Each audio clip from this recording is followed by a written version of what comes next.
नमस्कार दोस्तों, आज की इस वीडियो में आपको बताऊंगा अगर आप इंडिया पोस्ट पेमेंट बैंक से यानी कि आधार सीडिंग किए थे और आपका यानी कि फेल्ड हो चुका है तो वो फेल्ड का क्या प्रॉब्लम है, क्यों फेल्ड होता है, कैसे फेल्ड होता है, फिर दोबारा आप कैसे करेंगे यानी कि आप अपने मोबाइल फ़ोन से फिर कैसे उसको रिटर्न करना है, आज के इस वीडियो में बताऊँगा। तो इसलिए करें वीडियो को एंड तक ज़रूर देखें। तो आपको सिंपली अपने मोबाइल फ़ोन के अंदर वही ऐप फिर ओपन कर लेना हो जो आपका इंडिया पोस्ट पेमेंट बैंक का ऐप है। India post payment bank banking app को जैसे ही ओपन करेंगे, ओपन करने का जो आपका 4 अंक का पिन है उस पिन को डाल के आपको इसको लॉगिन हो जाना है। सक्सेसफुली जैसे लॉगिन हो जाएंगे तो मैं आपको बताऊंगा कि आपको कैसे कैसे क्या करना है।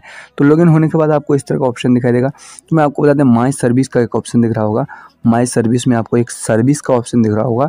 सर्विस पे क्लिक, अगर अगला वाला वीडियो देखें तो आपको उससे आपको जानकारी मिल गया होगा। तो सर्विस वाला ऑप्शन पे क्लिक करेंगे। सर्विस वाला ऑप्शन पे क्लिक करने के बाद आपको यहाँ से अपडेट पेन के नीचे आपको आधार सीडिंग का एक ऑप्शन दिख रहा होगा। तो आपको आधार सीडिंग पे क्लिक कर देना है।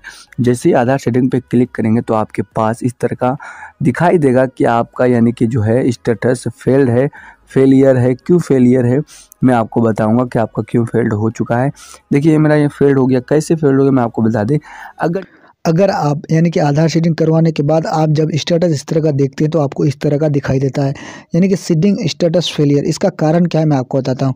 इसका कारण रीजन दिया है, देखिए आपको रीजन प्राइवेसी। देखो, bank in is not matching with current mapping of Aadhaar, यानी कि जो आप यानी कि सेलेक्ट किए थे, जो आप यानी कि ऑप्शन सेलेक्ट कीजिए वो जो है आधार कार्ड पहले से यानी कि किसी से लॉगिन आप पहली बार पे क्लिक किए हैं इसलिए आपको दिख रहा होगा। तो मैं आपको बता दें, इस तरह का आपके पास अगर दिख रहा हो, मैंने आपको उसको जूम करके दिखाया हुआ है तो उसी तरह आपको यहाँ भी दिख रहा होगा। अगर आपको दिख रहा होगा तो यहाँ देखिए फेल दिखाई दे रहा है। फेलियर अगर दिखाई देता है तो आपको बैंक सीडिंग स्टेटस जो है फेलियर दिखाई देता है तो आपको क्या करना है, आपको सबसे पहले अपने मोबाइल फ़ोन के अंदर आपको क्या करना है कि आपको अगर दोबारा करना है तो उसी पे क्लिक करना। आपको यहाँ फेलियर का ये ऑप्शन दिखाई देगा ना, तो आप इसी पे क्लिक करेंगे, इसी यानी कि वहीं जो आपका फेलियर उस पे क्लिक करेंगे। उस पे क्लिक करने के बाद आपके पास दो ऑप्शन खुलेगा। दो ऑप्शन क्या क्या खुलेगा कि दो ऑप्शन ये खुलता है, DBT mapping, agree to receive DBT IBP account, यानी कि and verify existing with NPCI, यानी कि अगर आपका कोई भी बैंक अकाउंट पहले से लिंक है तो पहला वाला ऑप्शन चूज नहीं करेंगे। अगर कोई बैंक अकाउंट पहले से कोई लिंक है तो change DBT mapping to IBP mobile banking account पे यानी कि आप क्लिक करेंगे। उस पर क्लिक करने के बाद चेक कर लेंगे कि आपका अकाउंट कौन सा है, यानी कि कौन सा पहले से लिंक है। तो पहला वाला हमने क्या बताया कि जो अभी मैं सेलेक्ट किया हूँ, देखिए आपको ऊपर दिख रहा होगा।